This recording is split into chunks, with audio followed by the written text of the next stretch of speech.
अस्सलामुअलैकुम दोस्तों, चाला खुश करतार उम्मीद हो तो ठीक ठाक होंगे। ये मुझे हथन में आज़ाद पक्षी है, जिसको यार आज़ाद पक्षी है तो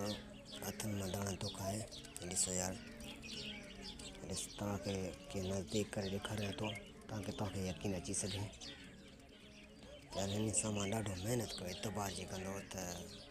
ॾाढो मां हिन सां मेहनत कयो आहे ऐं जेके दोस्त आहिनि उन्हनि खे अर्ज़ु आहे त सपोर्ट कयो।